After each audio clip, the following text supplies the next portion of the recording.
हाँ जी, तो कैसे हैं आप सभी लोग? आप सभी का स्वागत है ब्रेनो साइंस के यूट्यूब चैनल पर।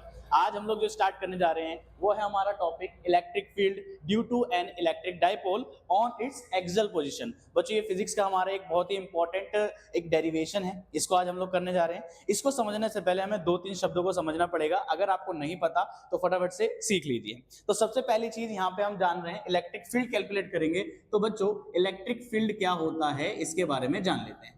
इलेक्ट्रिक फील्ड क्या होता है बच्चों? ये एक ऐसा फील्ड होता है जब कोई चार्ज रखा होता है हमारे पास, है ना। जब कोई एक चार्ज होता है तो इस चार्ज के आसपास एक एरिया क्रिएट हो जाता है, एक 3D स्पेस ऐसा क्रिएट हो जाता है जो कि क्या करता है, किसी दूसरे चार्ज को या तो अट्रैक्ट करेगा या फिर रिपेल करेगा। ये वैसा ही है जैसे कि हमारा किसी मैग्नेट के आसपास एक ऐसा फील्ड क्रिएट हो जाता है, एक ऐसा एरिया क्रिएट हो जाता है जिसके अंदर कोई दूसरा मैग्नेट, कोई दूसरा सब्सटेंस जब आता है तो या तो वो मैग्नेट के पास अट्रैक्ट हो जाता है या उससे रिपेल हो जाता है। ठीक है, तो इलेक्ट्रिक फील्ड भी क्या होता है? चार्ज के चारों तरफ का स्पेस। आई बात समझ यहां तक कि नहीं आई है ना। दूसरी चीज यहां पे हमारे पास है डाइपोल। डाइपोल क्या होता है? डाइपोल एक सिस्टम होता है। डाइपोल क्या होता है बच्चों? एक सिस्टम होता है जिसके अंदर हमारे दो चार्ज होते हैं, एक माइनस क्यू चार्ज मान लिया, एक प्लस क्यू चार्ज मान लिया, जो कि किसी भी एक डिस्टेंस के द्वारा जैसे कि 2L के द्वारा सेपरेटेड रहते हैं। मान लीजिए हमारे पास क्या है, एक डाइपोल है। डाइपोल क्या होता है? डाइपोल एक सिस्टम होता है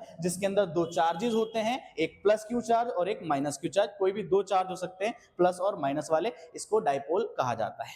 डाइपोल से हम निकालते हैं डाइपोल मूवमेंट। क्या निकालते हैं? Dipole movement. डाइपोल मूवमेंट मतलब स्ट्रेंथ कितनी होगी उसकी, इसके बारे में पता करा जाता है। डाइपोल मूवमेंट का जो फॉर्मूला है बच्चों, डाइपोल मूवमेंट को P से डिनोट करा जाता है। ये इलेक्ट्रिक डाइपोल मूवमेंट है।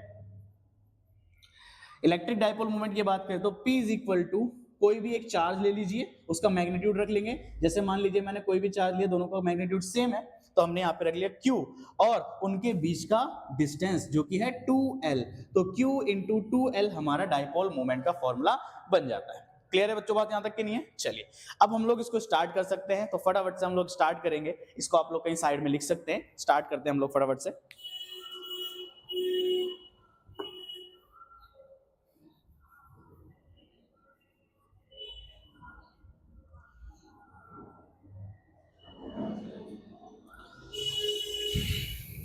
तो देखिए बच्चों यहाँ पर फटाफट से आज जो टॉपिक पढ़ने जा रहे हैं उसका सबसे पहले देखिए स्टार्टिंग कैसे करते हैं।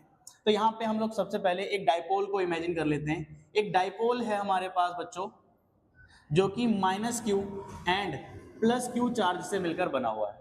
ठीक है, इसको ए मान लेते हैं, इसको बी मान लेते हैं। ए भी एक डाइपोल है जिसका सेंटर जो है वो ओ है। इसका सेंटर क्या मान लिया बच्चों हमने? ओ मान लिया। ये माइनस क्यू और प्लस क्यू चार्ज से मिलकर बना हुआ है। ओ से लेकर ए तक का डिस्टेंस जो है बच्चों वो कितना है? एल मान लीजिए। कितना है बच्चों? एल है। और ओ से लेके बी तक का डिस्टेंस भी हमारा एल हो गया है। ठीक है जी, आगे चलते हैं। इस ओ से, इस सेंटर से इसकी एक्सिस पे हमने एक पॉइंट कोई पी माना, एक पॉइंट पी है। ये ओ से यहां से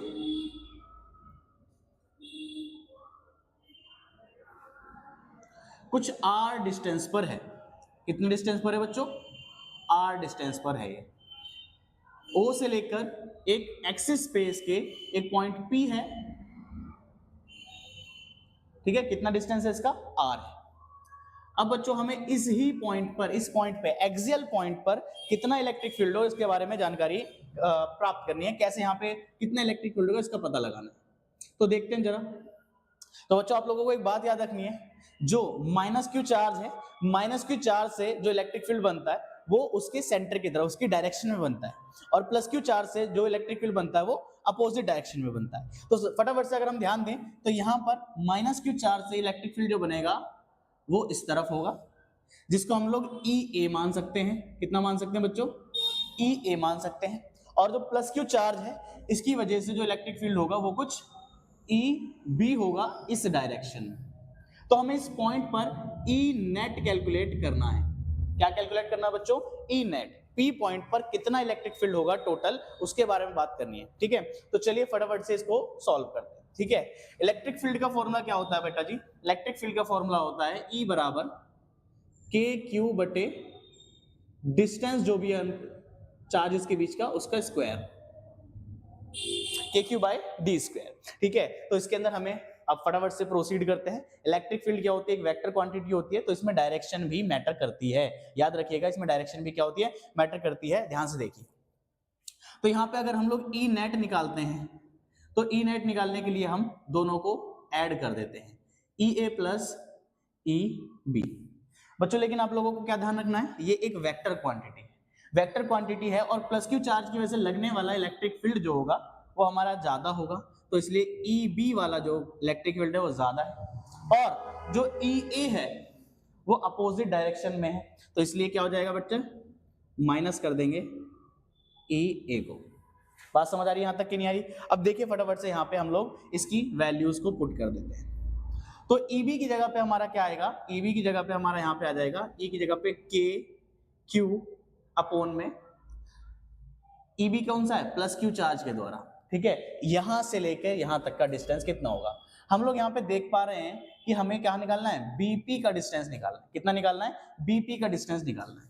तो जो BP का डिस्टेंस है वो किसके बराबर होगा, अगर मैं OP में से BP OP में से OB माइनस कर दूं, OP में से OB अगर हम माइनस कर दें, OP माइनस OB, तो यहाँ पे हमें BP का जो डिस्टेंस है वो मिल जाएगा। ठीक है, तो इसी तरीके से BP की वैल्यू कितनी आएगी बच्चों, OP कितना है R है, और OB कितना है बच्चों L है, तो ये बन गया R माइनस L। क्या बन जाएगा, R माइनस L। तो यहाँ पे हम लिख सकते हैं के क्यू बाई आर स्क्वायर या डी स्क्वायर जो होता है हमारा, तो K Q by are minus L का square, are minus L square, इसको हम लोगों ने यहाँ पे मान लिया है। चलिए आगे बढ़ते हैं इसी तरीके से, माइनस ई ए कितना होगा इस चार्ज के द्वारा, तो यहाँ पे आ गया के क्यू बाय, अब यहाँ पे डिस्टेंस रखना माइनस क्यू चार्ज से कितना होगा, हम लोग सेंटर तक का डिस्टेंस जानते हैं आर है, और सेंटर से इस चार्ज तक का डिस्टेंस एल है, तो आर प्लस एल लिख सकते हैं यहाँ पे हम लोग। ठीक है, जैसे हमने बीपी निकाला उसी तरीके से हम लोग क्या निकाल सकते हैं, हम लोग एपी भी निकाल सकते हैं। ठीक है, आर प्लस एल का होल स्क्वायर। यहां तक बात आप सभी को समझ में आ गई होगी, मैं एक बार रिपीट कर देता हूं। ठीक है, फटाफट से ध्यान देंगे। तो हमारे पास एक इलेक्ट्रिक डाइपोल ए बी है जो कि माइनस क्यू और प्लस क्यू चार्ज से मिलकर बना हुआ है। इसका सेंटर ओ है, ओ से लेके ए तक का डिस्टेंस एल है, ओ से लेके बी तक का डिस्टेंस भी एल है। ठीक है, ओके, इस सेंटर से एक इसकी एक्सिस पे कोई एक पॉइंट पी है जो कि आर डिस्टेंस दूर है। इस पी पॉइंट पर हमें electric field, net electric field का पता करना है। याद रखेंगे जरा, आगे देखिए, प्लस क्यू चार्ज से इलेक्ट्रिक फील्ड उसकी अपोजिट डायरेक्शन में, और माइनस क्यू चार्ज से उसकी सेम डायरेक्शन में हमारा इलेक्ट्रिक फील्ड लगता है। तो माइनस क्यू की वजह से लगने वाला इलेक्ट्रिक फील्ड है ई ए, और प्लस क्यू चार्ज की वजह से लगने वाला इलेक्ट्रिक फील्ड है ई बी। क्लियर है बात, यहां तक की नहीं है? तो टोटल जो इलेक्ट्रिक फील्ड होगा ये दोनों एक दूसरे के अपोजिट है, तो यहाँ पे ई बी माइनस ई ए हम लोग लिख सकते हैं। हम जानते हैं कि इलेक्ट्रिक फील्ड का फॉर्मूला होता है के क्यू बाई डी स्क्वायर, जो भी चार्ज के बीच का डिस्टेंस होता है उसको हम लोग यहाँ पे रखते हैं। ठीक है, तो यहाँ पे हमारा आ जाएगा k Q by are minus L square, because B और पी के बीच का डिस्टेंस आर माइनस एल के बराबर है, तो हमने यहाँ पे लिख लिया आर माइनस एल का होल स्क्वायर। इसी तरीके से minus k Q by r plus l का होल स्क्वायर, यहां तक हमारा आ जाता है। आगे बढ़ते हैं, फटाफट से हम लोग इसको सॉल्व करते हैं। तो यहाँ पे आप लोग देख पा रहे होंगे के क्यू दोनों में कॉमन है, तो इस के क्यू को हमने बाहर निकाल लिया। तो यहाँ पे हमारे पास बचता है 1 अपॉन में r minus l whole square minus 1 upon r plus L whole square. ठीक है जी, इसको ब्रैकेट में लिख देते हैं अलग से। अब अगला स्टेप हमारा क्या है बच्चों, हमें एलसीएम लेना है। क्या लेना है, एलसीएम। ये के क्यू इसी तरीके से बाहर चलता रहेगा आपका साथ में, यहाँ पे हमें इन दोनों का क्या ले लिया, एलसीएम ले लिया, r minus l whole square, और साथ ही साथ में आर प्लस एल का भी होल स्क्वायर हमने यहाँ पर लिख दिया है। ये जो है हमारे इनके क्रॉस मल्टीप्लाई कर देंगे, ये वाला टर्म यहाँ पर आ जाएगा और ये वाला टर्म यहाँ पर आ जाएगा, तो ये हो गया are plus L whole square, बीच में माइनस का साइन है तो यहाँ पे माइनस लगा देंगे, r minus l whole square, are minus l whole square. ठीक है जी, यहां तक बात समझ में आती है सभी को? ठीक है, अब हम क्या करेंगे, इनको फॉर्मूलाज को ओपन करेंगे आगे, है ना। तो आगे देखिए जरा ध्यान से, के क्यू को एज इट इज लिख दिया, R plus L whole square जो है वो A plus B whole square के जैसा है, तो A square plus B square plus 2ab। जरा ध्यान दीजिए, यहाँ पे ए स्क्वायर क्या हो गया, आर स्क्वायर के बराबर, प्लस बी स्क्वायर किसके बराबर है, एल स्क्वायर के बराबर, प्लस 2ab मींस 2rl। क्या यहां तक बात सभी को समझ आ रही है? ठीक है, इसके बाद माइनस का साइन हमने यहाँ पे लगा दिया। अब यह है a माइनस बी का होल स्क्वायर जैसा, तो मतलब r square plus l square minus 2ab, minus 2ab means minus 2rl। आई बात समझ यहां तक की नहीं आई? ठीक है, इसके नीचे अगर हम लोग इसको ध्यान से देखें तो हमारा ये क्या हो रहा है, a माइनस बी और a प्लस बी जैसे हम खोलते हैं, a minus a square minus B square का जो फॉर्मूला होता है कुछ उसके जैसा नजर आ रहा है। तो यहाँ पे बन जाएगा बच्चों, ये किससे रिलेट करेगा, R square minus L square का whole square, R square minus L square का होल स्क्वायर के बराबर ये हो जाता है, A square minus B square वाले फॉर्मूले जैसा। ठीक है, यहां तक सभी को बात समझ में आ जानी चाहिए। अब फटाफट से आगे की तरफ को बढ़ते हैं हम लोग। यहाँ पे इसको और सॉल्व करना है, इस माइनस की सबसे पहले अंदर मल्टीप्लाई करेंगे और देन हम लोग आगे बढ़ते हैं। तो यहाँ पे ई नेट इसके बराबर है बच्चों के क्यू, देन इसके बाद यहाँ पे r square plus l square plus 2rl। जब यहां पर माइनस के अंदर मल्टीप्लाई होगी तो जितने प्लस वाले टर्म है वो माइनस हो जाएंगे और माइनस वाले टर्म प्लस हो जाएंगे। तो यहां पर क्या हो गया, minus r square minus L square plus 2rl। I hope यहां तक सभी को बात समझ आ रही होगी। ठीक है जी, आगे बढ़ते हैं। नीचे वाला जो टर्म है उसको अभी एज इट इज लिख लेंगे, जो कि बन चुका है हमारा r square minus L square का होल स्क्वायर। यहां पे आप लोग देख पा रहे होंगे आर स्क्वायर प्लस में और आर स्क्वायर माइनस में, ये दोनों गए तेल लेने, एल स्क्वायर और एल स्क्वायर भी यहाँ पे कट जाएंगे। तो हमारा ऊपर बचेगा 2rl and also one another 2rl, तो ये बन जाएगा हमारा 4rl। कितना बन जाएगा, 4rl। तो यहाँ पे हो गया के क्यू और यहाँ पे हम लिख सकते हैं 4rl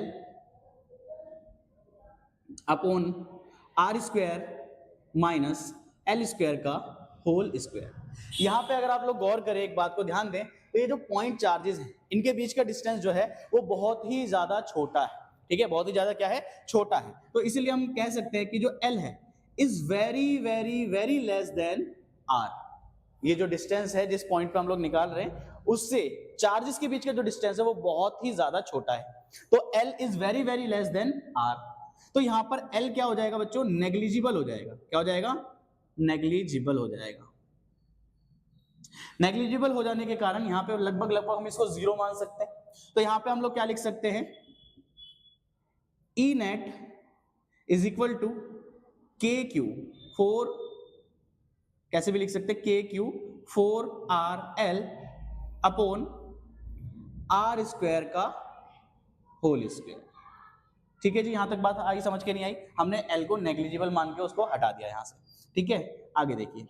तो यहां पे हम लोग जानते हैं डाइपोल मोमेंट का formula P is equal to 2ql। तो यहां से हम अगर 2ql निकाल लें तो वो P के बराबर आ जाएगा। और यहां पे देखिए जरा ध्यान से, के क्यू 4rl अपॉन में आर स्क्वायर का होल स्क्वायर मीन्स आर की पावर 4, एक आर से ये आर कट जाएगा। ठीक है, देन बचेगा क्या हमारे पास, E net is equal to k q 4l upon r cube. इस 4 को अगर हम लोग तोड़ लें 2 इंटू 2 के अंदर तो बच्चों क्या बनेगा, ऐसे लिख सकते हैं k into 2 into 2 into Q into L. 4 को तोड़ ले 2 इंटू 2 में और ये 2ql हमारा क्या बन जाएगा बच्चों, ये बन जाएगा p के बराबर। किसके बराबर बन जाएगा, ये p के बराबर, नीचे r क्यूब है तो बन जाएगा 2kp upon r cube, 2kp upon r cube. ठीक है, यही आपका फाइनल इसका फॉर्मूला होता है electric field on axial position पर। ठीक है, फटाफट से एक बार जल्दी से रिवाइज करते हैं। ठीक है, देखिए जरा ध्यान से। तो हम लोग क्या पढ़ रहे हैं बच्चों, electric field due to an electric dipole on its axial position. Axial position मतलब कि उसके एक्सिस के ऊपर एक पॉइंट है जिस पर हमें इलेक्ट्रिक फील्ड का पता करना है। तो यहाँ पे फटाफट से देखिए डायग्राम हम लोगों ने बना लिया है। माना ए भी एक इलेक्ट्रिक डाइपोल है जो कि माइनस क्यू और प्लस क्यू चार्ज से मिलकर बना हुआ है। इसका सेंटर O है, ए से लेके O तक का डिस्टेंस L है, O से लेके B तक का डिस्टेंस भी L है। सेंटर O से एक R डिस्टेंस दूर पॉइंट P है जिस पर हमें इलेक्ट्रिक फील्ड का कैलकुलेशन करना है।